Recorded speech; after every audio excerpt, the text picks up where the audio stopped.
அதாவது தூத்துக்குடி மாவட்டத்துல ஒரு மீனவ கிராமமானது உள்ளது. இது வந்து தருவைக்குளம் மீனவ கிராமம். இந்த மீனவ கிராமத்துல வந்து பாத்தீங்கன்னா ஒரு 250 விசைப்படகுகள் உள்ளார்கள். இவர்கள் அனைவரும் தங்குகடல் மீன்பிடிப்புக்கு, ஆழ்கடல் மீன்பிடிப்புக்கு சென்று மீன்பிடிக்கக்கூடிய மீனவர்கள்.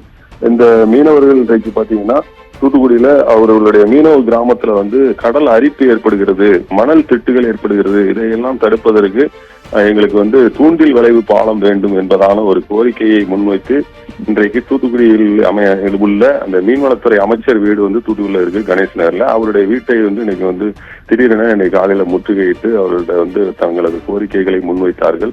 இவர்கள் என்ன சொல்கிறார்கள் என்றால், தூத்துக்குடி ஊர்ல வந்து முக்கியமான தொழில் வந்து இந்த கடலையும் கடல் சார்ந்த தொழிலை செய்யக்கூடிய ஊர் இந்த தருவைக்குளம் ஊர். இந்த ஊர்ல வந்து என்னன்னு பாத்தீங்கன்னா உலகிலேயே அதாவது தமிழ்நாட்டில் அதுவும் முக்கியமாக இந்த தருவைக்குளம் பகுதியில் தான் செவில் வலை எனும் ஒரு வலையை பயன்படுத்தி மீன்பிடிக்கக்கூடிய ஒரு கிராமமாகும். இது வந்து உலக நாடுகள் அனைத்தும் அங்கீகரித்துள்ள ஒரு வலையாகும். இந்த வலை மூலமாக மீன்பிடிப்பதால் மீன் குஞ்சுகள் இதுல வந்து மாற்றுவதில்லை. அதுல வந்து பெரிய பெரிய மீன்களை மட்டும்தான் இவர்கள் பிடித்து வருவார்கள். எனவே இதனால் கடல் வளம் எந்த விதத்திலும் பாதிக்காது.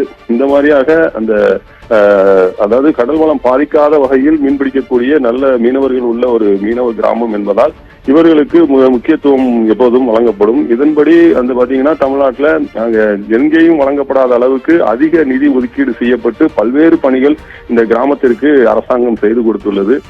இந்த நிலையில் தற்போது அவர்களுக்கு அந்த மீன் இறங்கு தளம் கூட அவர்களுக்கு நல்லபடியாக அமைத்து கொடுத்து இப்பொழுது அவர்கள் கரை வரை அந்த இறங்கு தளம் வரை போட்டுகளை நிறுத்தி அவர்கள் தங்களது மீன்களை இறக்கி வியாபாரம் செய்வதற்கும் வாய்ப்பாக இருந்தது.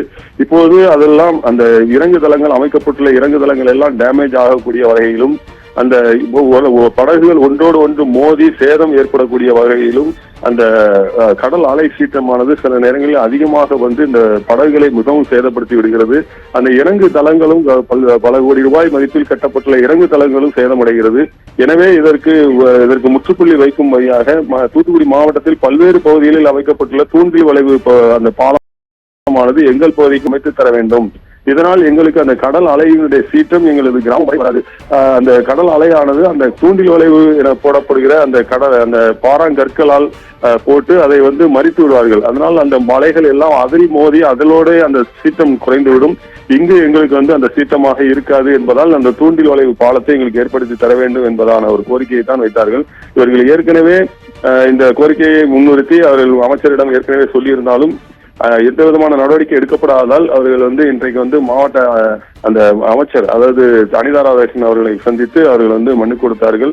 ஏறக்குறைய சுமார் விசைப்படகுகள் நாட்டுப்படகு மொத்தம் 500 படகுகளுக்கு மேல் அந்த ஊரில் இருக்கிறது. தமிழ்நாட்டில் அந்நிய செலவாணியில் வெளிநாட்டு மீன் ஏற்றுமதியில் தருவைக்குளம் மீனவ கிராமமானது மிக முக்கிய பங்கு வகிக்கிறது.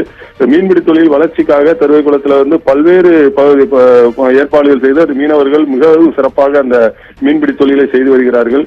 எனவே இவர்களுக்கு அவருடைய வாழ்வாதாரத்தை கருதி அந்த தூண்டில் வளைவு பாலத்தை உடனே அமைத்து தர வேண்டும் என்பதாகத்தான் அவர்கள் வந்து இன்றைக்கு வந்து சுமார் 300க்கும் மேற்பட்ட ஆண்கள், பெண்கள், மீனவர்கள், அந்த மீனவ சங்க பிரதிநிதிகள் என அனைத்து மக்களும் ஒன்று திரண்டு அங்கு வந்து தங்களது கோரிக்கையை முன்னிறுத்தார்கள். இதை கேட்ட அந்த அமைச்சர் அவர்கள் உடனடியாக பரிசீலனை செய்து அரசின் கவனத்திற்கு கொண்டு செல்கிறேன், கண்டிப்பாக இதை உங்களுக்கு செய்து தருகிறேன் என்பதாக அவர் உறுதிமொழியின் கூறியில் அந்த முற்றுகை போராட்டத்தை கைவிட்டு அவர்கள் ஊர் திரும்பினார்கள். இது உடனடியாக செய்து தரப்படவில்லை என்றால் பல பலகட்ட போராட்டங்களை நாங்கள் நடத்த வேண்டியிருக்கும் என்பதாகவும் அவர்கள் தெரிவித்துள்ளனர். ராஜேஸ்வரி.